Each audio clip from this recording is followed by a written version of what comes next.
네, 회복 예배 오신 여러분들을 주님의 이름으로 환영하고 축복합니다. 우리 옆에 분에게 한 번 더 인사해 주시겠습니다.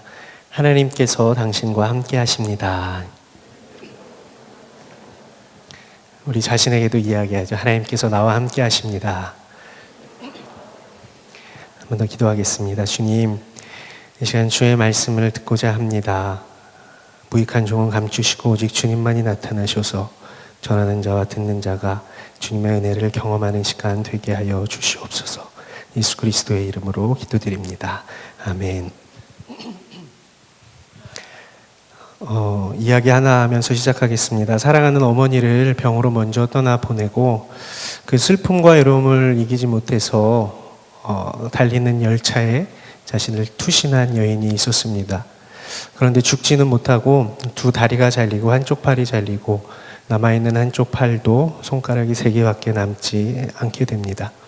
마음대로 죽을 수도 없어서 병원에서 더 깊은 절망감에 몸부림치고 있었습니다. 어느 날 한 신학생이 병원 전도를 나갔다가 그 여인을 만나게 됩니다.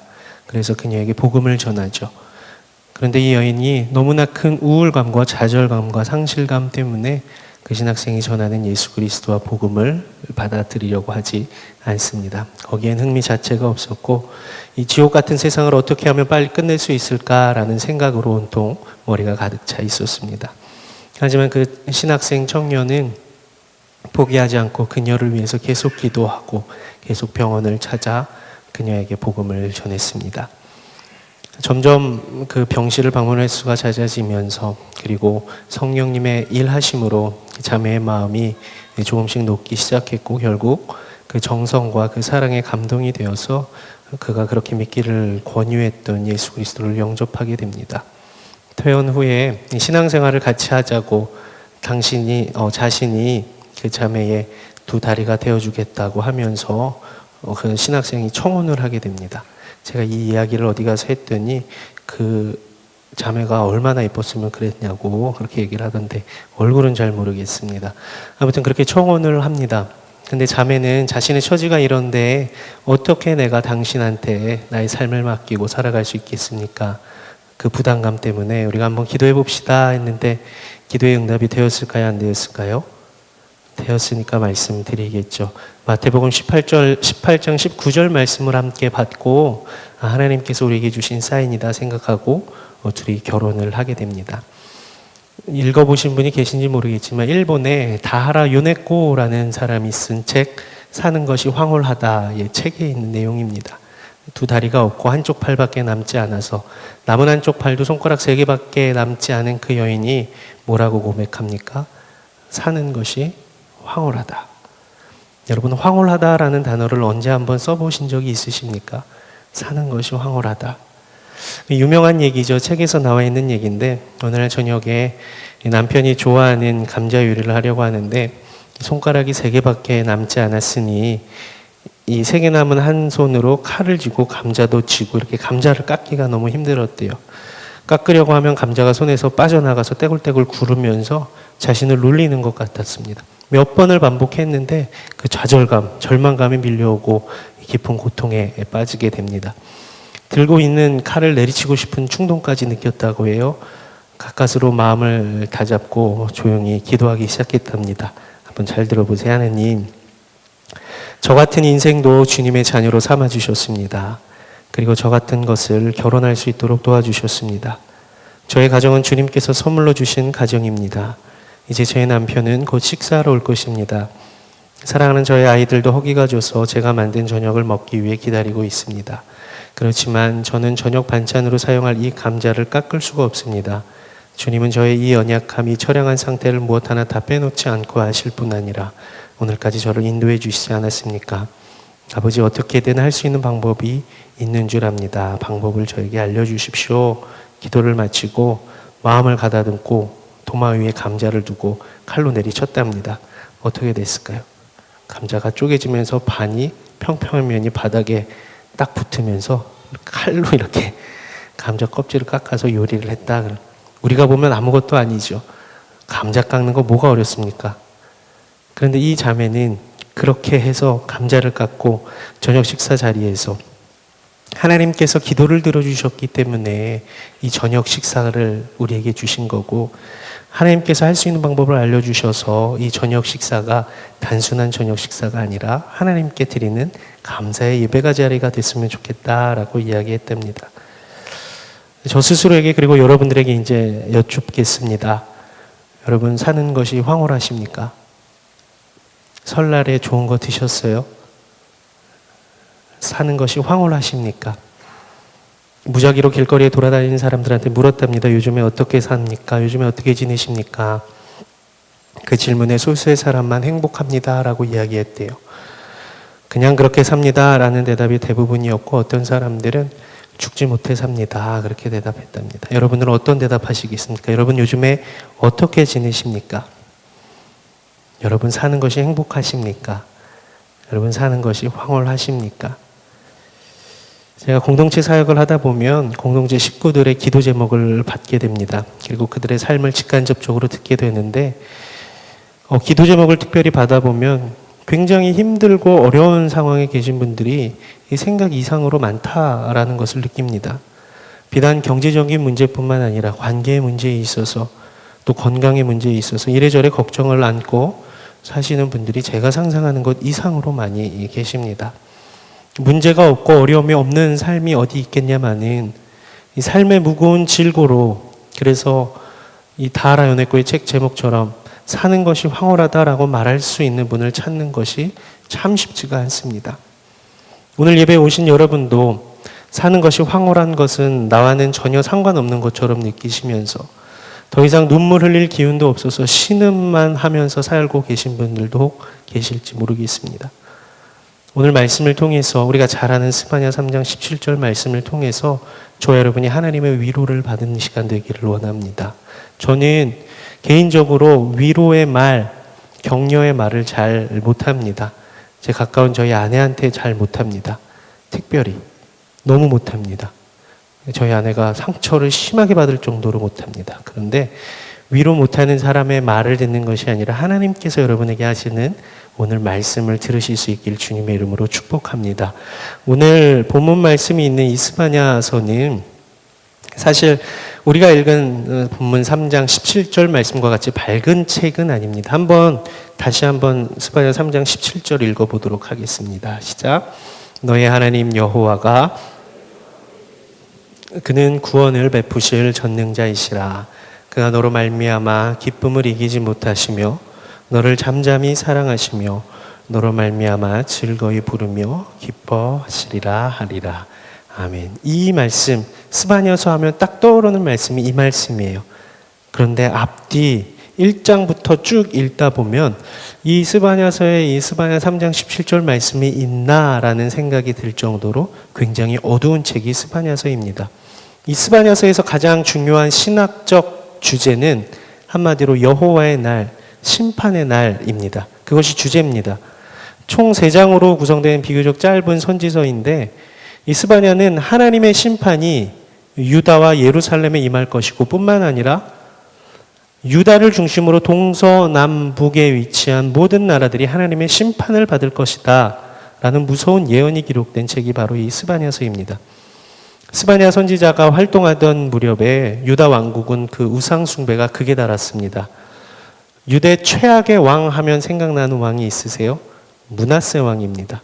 이 므낫세 왕 때 뿌리내린 배교와 문화적 전통이 기승을 부렸고, 유대 전역에 바알과 아세라 신상을 만들고 예루살렘 성전 뜰 아래는 1월 성신을 위한 단을 쌓았고 성전에는 아세라 목상을 세우는 등 하나님 앞에서 불경스럽게 짝이 없는 모습을 한 왕이 바로 므낫세 왕이었습니다.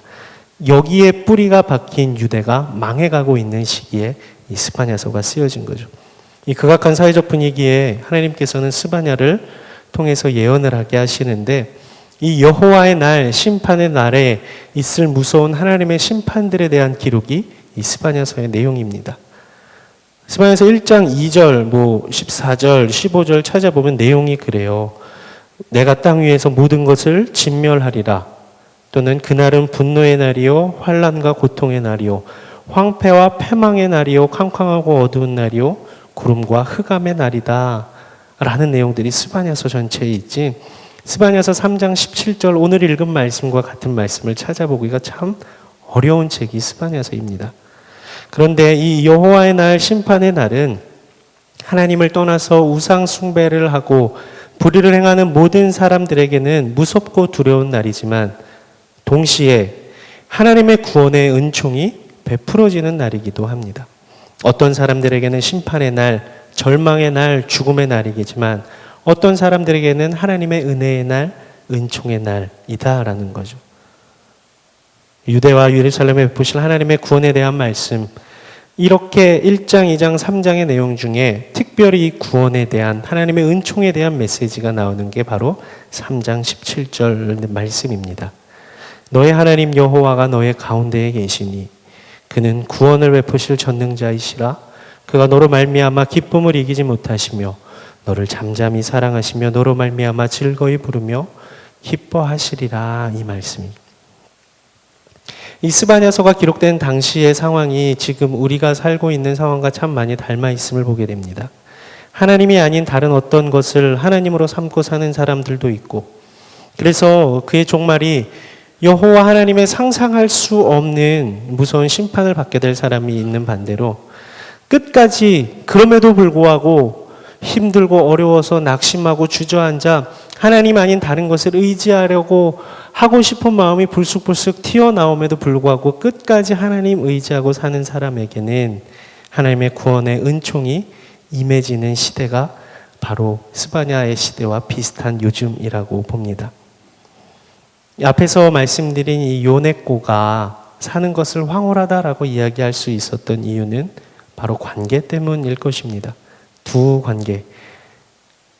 부족하고 불편한 자신을 있는 그대로 사랑해주고 정성을 다해 보살펴준 그 남자, 그리고 절망적인 생을 살 수밖에 없었던 그녀에게 남편을 통해 만나게 된 예수 그리스도와 복음, 평생의 보호자 되시고 동반자 되시는 하나님과의 그 관계 때문에 비록 장애를 가진 몸이지만 사는 것이 행복을 넘어 황홀하다라고 고백한 것입니다.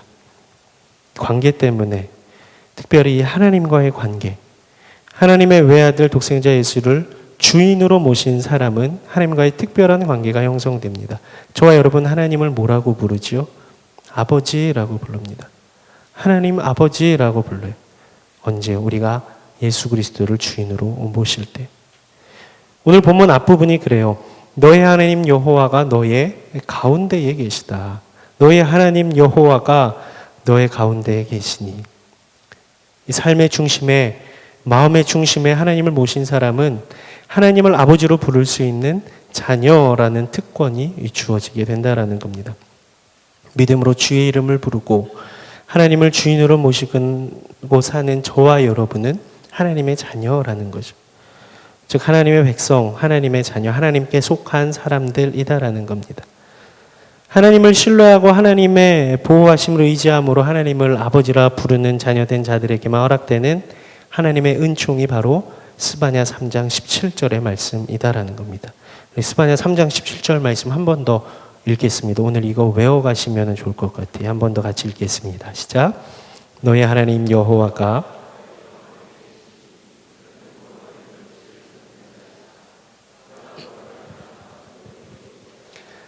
너를 잠잠히 사랑하시며 너로 말미암아 즐거이 부르며 기뻐하시리라 하리라.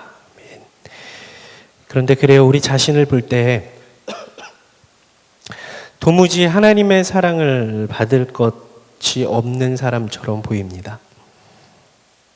사람으로부터 사랑받지 못하고 인정받지 못하는 것 같은데, 나 같은 사람을 어떻게 하나님이 사랑하셔? 하나님의 사랑을 기대도 하지 못하는, 실패하고 포기한 인생처럼 보일 때가 참 많이 있습니다.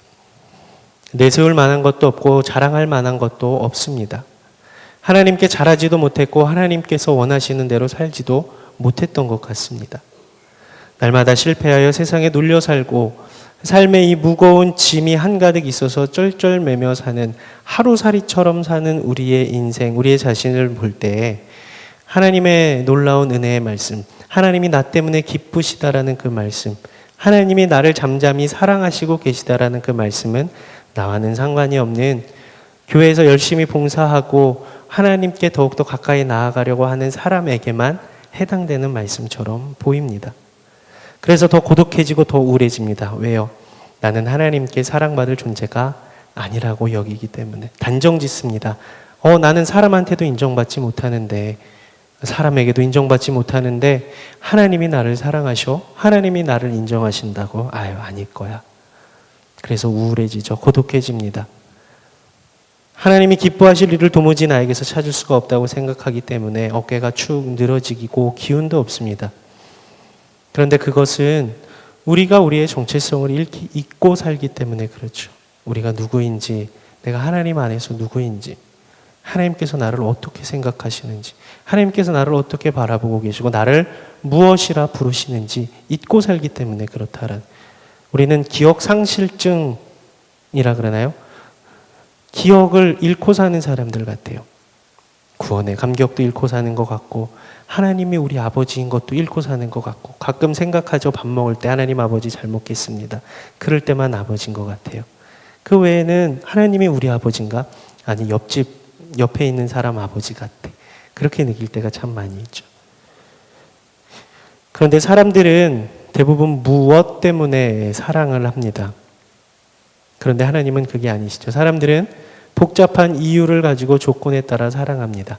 그렇지만 하나님은 그 존재만으로 기뻐하시고 그 존재 자체를 사랑하시는 분이라는 것이 바로 말씀이 이야기하는 진리입니다. 솔직히 저와 여러분이 인간적인 기준에서, 세상적인 기준에서 하나님으로부터 사랑받을 반한 무언가가 있는가라고 찾는다면 없을 겁니다. 진짜로 없습니다. 실제로 없습니다. 하나님이 우리를 보시고 기뻐하실 조건이 없습니다. 그런데 우리가 하나님의 자녀라는 그 존재 자체만으로, 너의 하나님 여호와가 너의 가운데에 우리 가운데 계신 하나님이 계시다라는 그 자체만으로 하나님은 우리를 자녀 삼아 주셨다라는, 우리가 하나님의 자녀라는 존재 자체가 하나님의 사랑을 받고 하나님께 기쁨을 드릴 수 있기에 충분하다라는 겁니다. 더 무엇이 필요하지 않다라는 거죠. 예전에 아이를 낳기 전에는 자녀가 있는 분들이 하는 말 중에 절대 이해할 수 없었던 말이 있었습니다. 이 늦은 밤에 일을 다 마치고 집 문을 열고 들어가면은 아이가 뛰어와서 안기면 하루 종일 갖고 있었던 피로가 싹 가신다라는 이 얘기가 무슨 얘기인지 말도 안 되는 얘기라고 했습니다. 그런데 요즘 참 많이 느낍니다. 집에 들어가면 3돌 지난 5살짜리 아들이 있습니다. 얘가 아빠하고 뛰어나오면요, 제가 갖고 있었던 스트레스와 피로가 확 가시는 것 같아요. 아닌 것 같이 쳐다보시는데 한 10분 정도는 괜찮습니다. 10분 정도는 제가 모든 피로가 사라져서 천국과 같이 아이에게 놀아줍니다. 여기가 천국이야 이러면서 놀아주는데 10분 있다가는 다시 피로감이 쌓이기는 하지만 집 문을 열고 딱 들어갔을 때 아이가 딱 아빠 하고 들어와서 안기면 그렇게 기분이 좋습니다. 그렇게 몸이 가벼워집니다. 제가 저희 부모님과 떨어져 산 지가 굉장히 오래됐는데 웬만하면 매일 저녁에 안부 전화를 드리려고 합니다. 한 번은 주일날 사역을 마치고 전화를 드렸어요. 저희 아버지가 전화를 받으셔서 그런 대화를 나눴습니다. 주일 잘 지냈니? 네. 피곤하지 않아? 네. 그래도 아들 보면 피로가 풀리지? 네. 근데 그렇게 대화하면서 말미에 저희 아버지가 뭐라고 말씀하셨냐면, 아들 보면 피로가 풀리지, 우리도 그랬단다. 엄마랑 아빠도 널 보면 피로가 싹 풀렸어.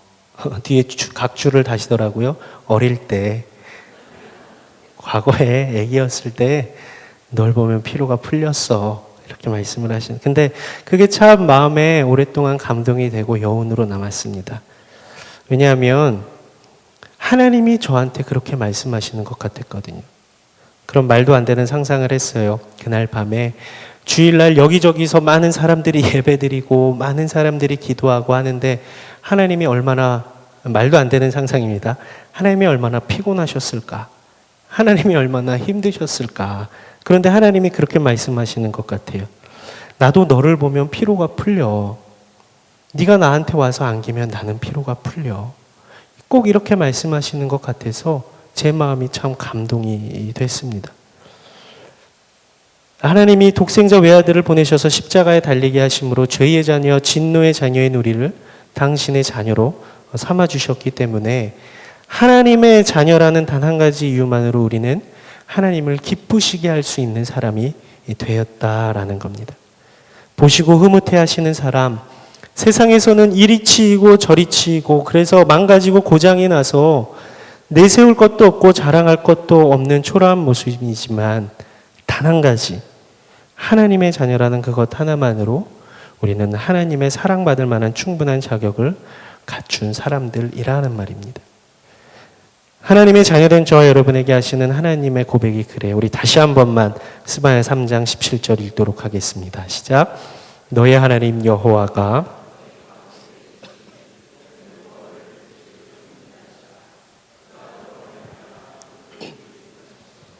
너를 잠잠히 사랑하시며 너로 말미암아 즐거이 부르며 기뻐하시리라 하리라. 하나님의 고백이 어때요? 너로 말미암아 무엇을 이기지 못하신대요? 너로 말미암아 기쁨을 이기지 못하신다. 참 아이러니죠.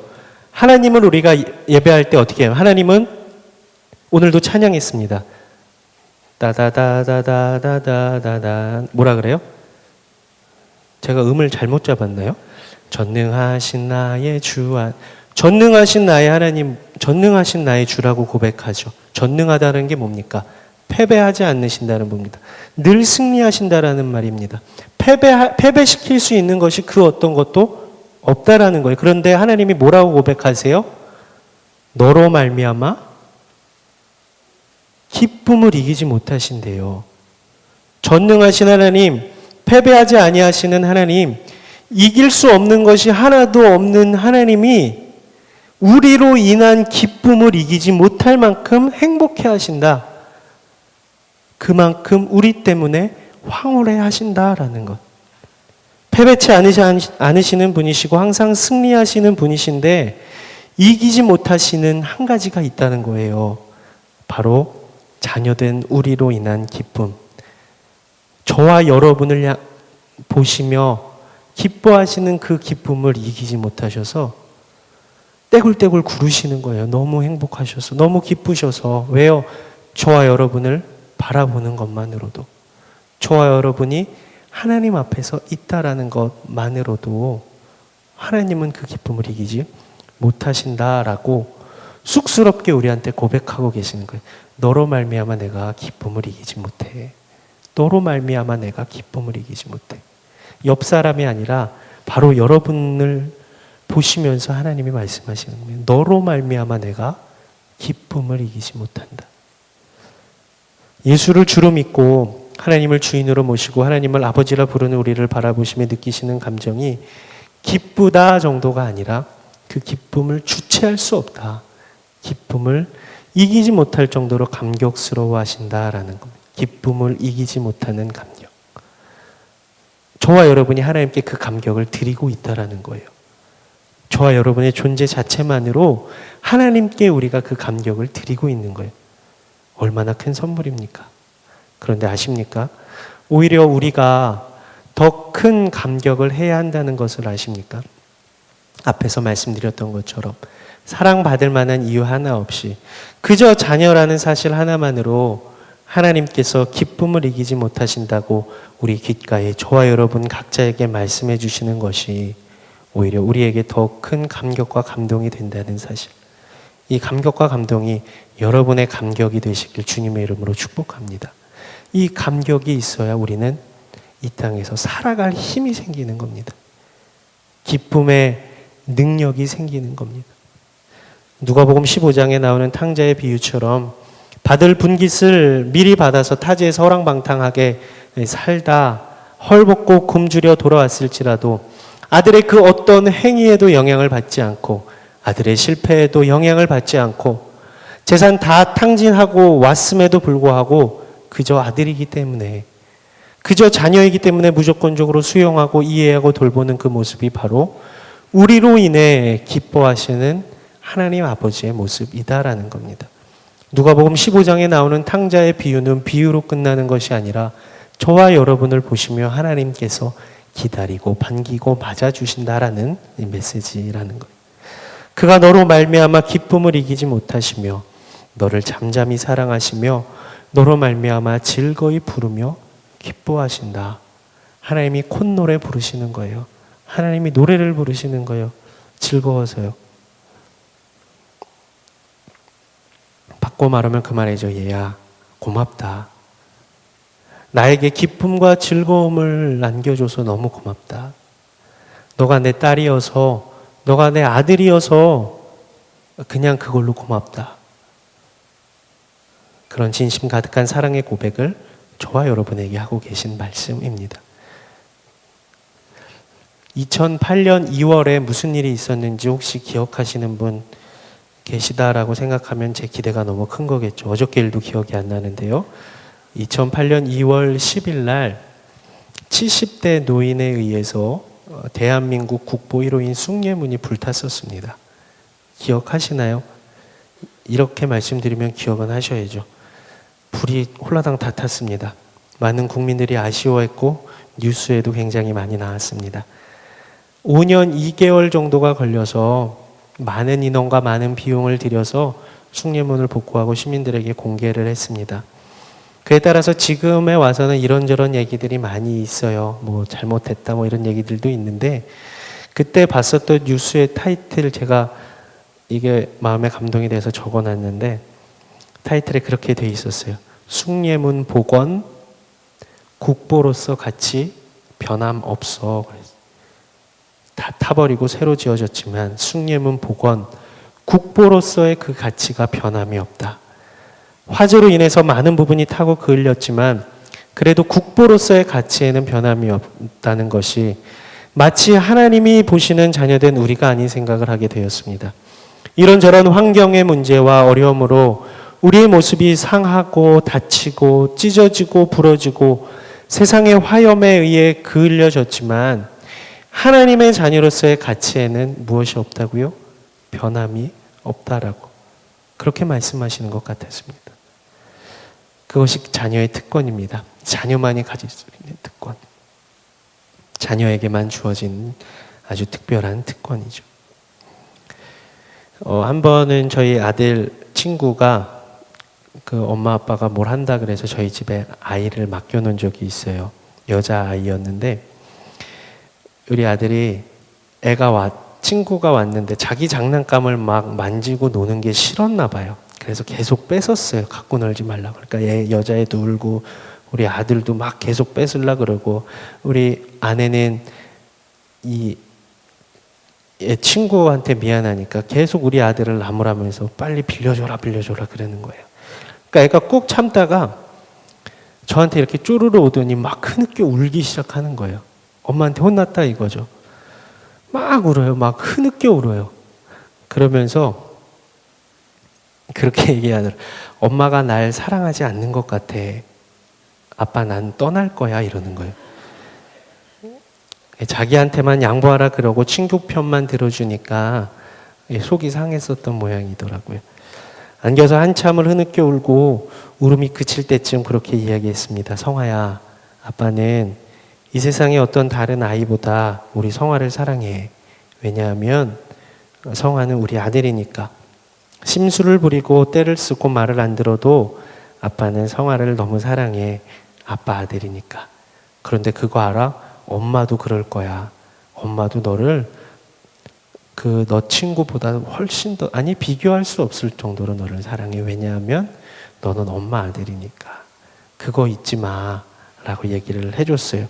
그랬더니 눈물을 그치고 뛰어서 다시 그 친구랑 방에 가서 놀았는데 제가 한 말에 감동을 받아서 얘가 눈물을 그친 건 아닌 것 같아요. 무슨 말을 했는지 이해는 아직 못할 것 같은데 저와 여러분에게 말씀하시는 말씀이 오늘의 말씀입니다. 자녀이기 때문에, 너가 내 아들이기 때문에, 너가 내 딸이기 때문에 다른 이유 없이 너로 인한 기쁨을 내가 이기지 못한다. 내가 너를 사랑한다. 나의 아들이기 때문에, 나의 딸이기 때문에. 여러분, 이 시간 우리 한번 찬양하고 같이 기도할 때 그런 마음으로 했으면 좋겠습니다. 우리 아들이 저한테 와서 막 흐느껴 울었었던 것처럼 하나님의 넓은 가슴 안에 안기셔서 우세요. 흐느껴 우셔도 됩니다. 기도 하나님 아버지 형식에 갖추지 않으셔도 상관없습니다. 그냥 우세요. 그럼 하나님 말씀하실 겁니다. 내가 너로 말미암아 기쁨을 이기지 못한다. 너는 내 아들이다.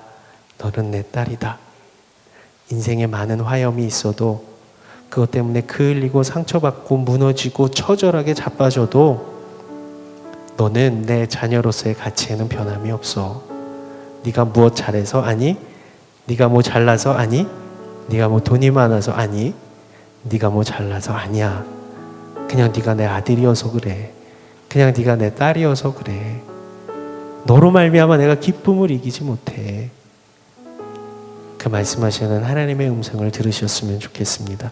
우리 아까 불렀었던 찬양인데 이 놀라운 주의 사랑 한번 같이 찬양하고 같이 기도하는 시간 갖도록 하겠습니다.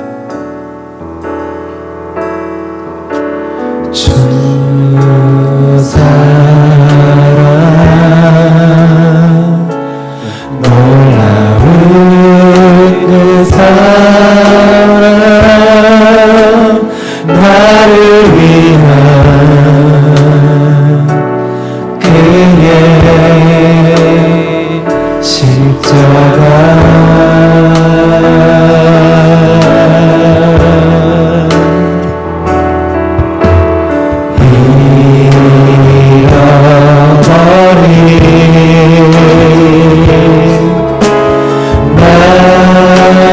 나를 찾아 이 땅 위에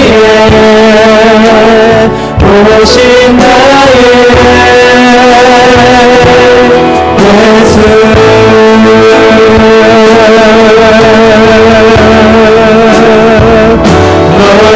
놀라운 주의 사랑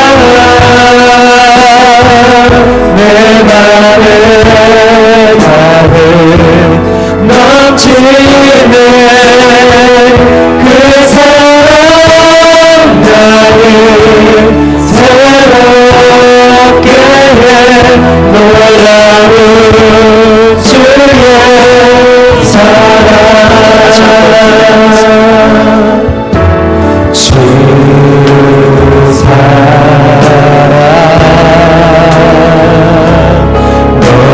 놀라운 그 사랑 나를 위한 그의 십자가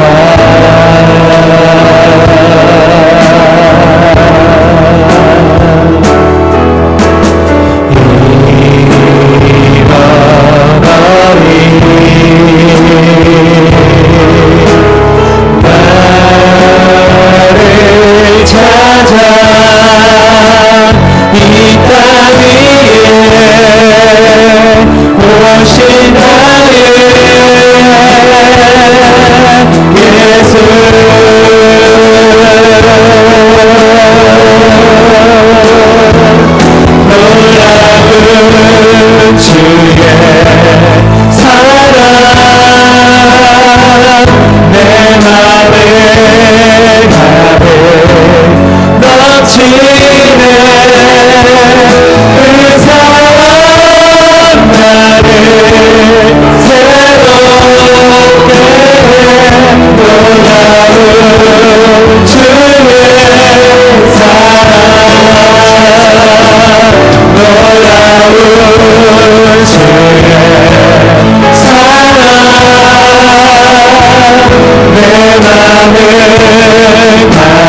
하나님, 저 왔습니다.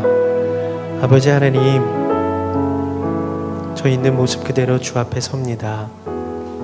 이러한 저러한 것들로 치장하고 꾸미려 해도, 그 어떤 것을 꾸며도, 그 어떤 것을 자랑할 것을 붙여도 하나님의 사랑받을 그 어떤 조건도 충족되지 않지만, 하나님이 세상을 이처럼 사랑하셔서 독생자를 보내주시고 그 독생자 예수 그리스도를 우리 삶의 주인으로 모셨기 때문에 우리가 하나님의 자녀 되어서 그것 하나만으로 주 앞에 나아가 하나님의 사랑받기에 충분한 사람으로 주 앞에 섭니다. 하나님,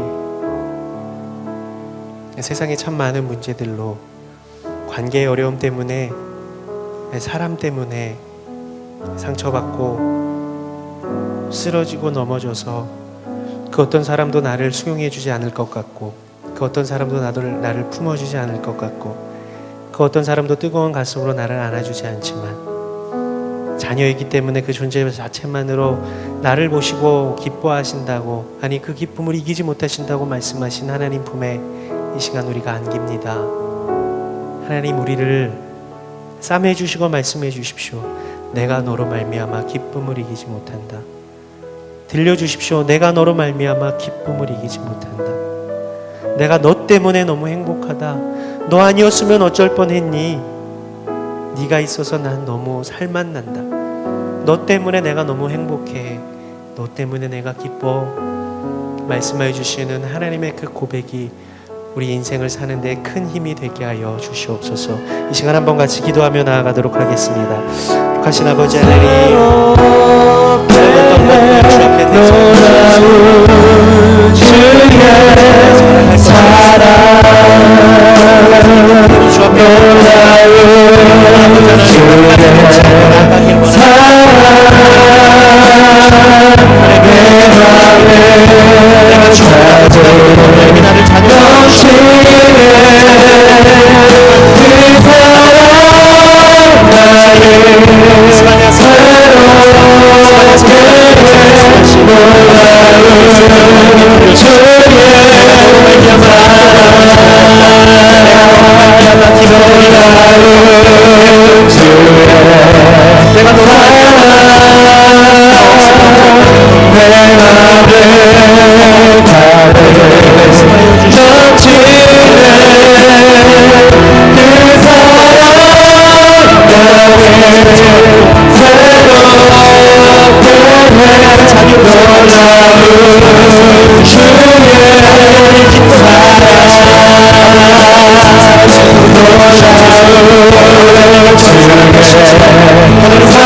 한 번 더 우리 감사의 기도를 드렸습니다. 하나님, 우리를 당신의 자녀로 삼아주셔서 감사합니다. 보잘것없고 내세울 것 하나 없지만 예수를 구주로 모심으로 하나님의 소유가 되게 하시고 하나님의 자녀가 되게 은총을 베풀어 주심에 감사를 드립니다. 그 은혜를 베풀어 주셔서 너무 감사합니다. 힘들고 어려운 일상을 살더라도 하나님의 은혜 입은 자녀로 당당하게 살아갈 수 있게 해주시고, 나 때문에 기쁨을 이기지 못하는 분이 계시다라는 그 확신 가운데 날마다 승리의 삶 살아갈 수 있도록 도와주시며, 다른 어떤 것을 자랑으로 삼지 않고 하나님이 나의 아버지 되심을, 내가 하나님의 귀한 자녀됨을 자랑으로 삼는 우리 모두가 되게 하여 주시옵소서. 하나님, 세상에 자랑할 것, 나의 명함과 나의 직책과 나의 어떤 사회적 위치를 자랑하는 것이 아니라 우리 아버지가 하나님입니다를 자랑할 수 있는 믿음을 허락하여 주시옵소서. 나로 말미암아 기쁨을 이기지 못하는 그분이 바로 전능하신 하나님입니다 선포하며 살아갈 수 있는 우리의 인생이 되게 하여 주시옵소서. 이 시간 한 번 더 같이 기도하도록 하겠습니다. 하나님, 우리를 당신의 자녀로 삼아주셔서 감사드립니다. 보잘것없고 위에 세울 것 하나님 영원한 사랑 하나님의 성을 베풀어 주시는 감사합니다. 일상을 살고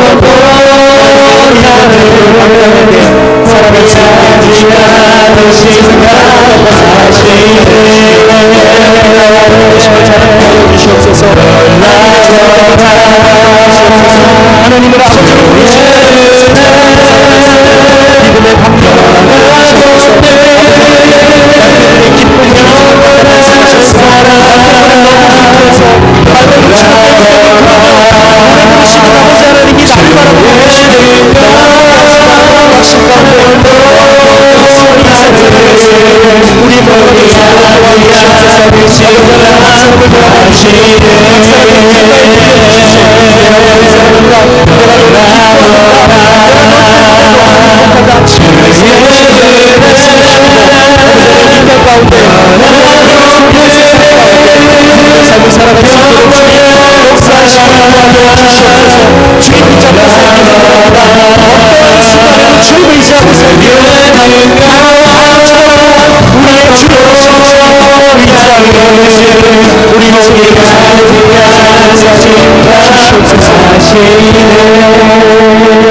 하나님, 오늘 수반의 선지자를 통해서 말씀하신 그 말씀이 나에게 하신 말씀인 줄로 믿고 주 앞에 감사를 올려드립니다.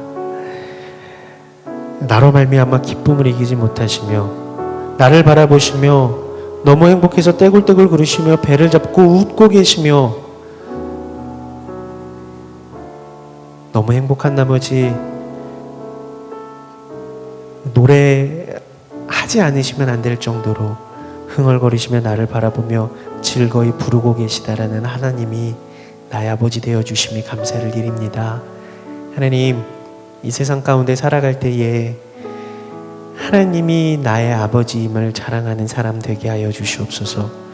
내가 하나님의 자녀라는 것에 대한 자부심과 자존감을 갖고 살아갈 수 있도록 도와주시옵소서. 사람들과 세상은 각자의 기준에 따라서 우리 자신을 평가절하할 때도 있지만 숭례문처럼 불타 없어지고 소실되어서 다시 복원되어도 국보로서의 가치가 변함없는 것처럼 세상 사람들이 인정해주지 않더라도 세상 사람들이 나에게 박수 쳐주지 않더라도 나의 모습이 어떠하든지 세상의 화염에 그을려 있을지라도 하나님은 나로 말미암아 기쁨을 이기지 못하신다 말씀하셨으니 그 말씀을 의지하고 믿음으로 이 땅 가운데 승리의 삶 살아갈 수 있는 우리 모두가 되게 하여 주시옵소서. 회복의 시작은 하나님의 우리의 아버지 되시고 우리가 하나님의 자녀됨에서 시작되는 줄로 믿사오니 이 믿음과 이 기쁨의 특권을 놓치지 않는 우리의 인생 될 수 있도록 주님 도와주시옵소서. 내가 너로 말미암아 기쁨을 이기지 못한다. 힘들 때마다 되새기게 해주시고, 아니 힘들 때뿐만 아니라 평생의 삶 가운데 순간순간마다 내가 너로 말미암아 기쁨을 이기지 못한다 말씀하시는 하나님 말씀에 힘입어 이 땅 가운데 하나님의 나라의 삶을 사는 우리 모두가 되게 하여 주시옵소서. 이제는 우리 주 예수 그리스도의 은혜와 아버지 하나님의 무한하신 사랑하심과 보혜사 성령님의 교통하심이 우리로 말미암아 기쁨을 이기지 못하시는 하나님 의지하며 이 땅 가운데 믿음의 삶으로 승리의 삶 살기를 원하는 사랑하는 머리 숙인 한 분 한 분 머리 위에와 저들의 삶과 가정 위에 이제로부터 영원히 함께 하옵시기를 간절히 축원하옵나이다. 아멘.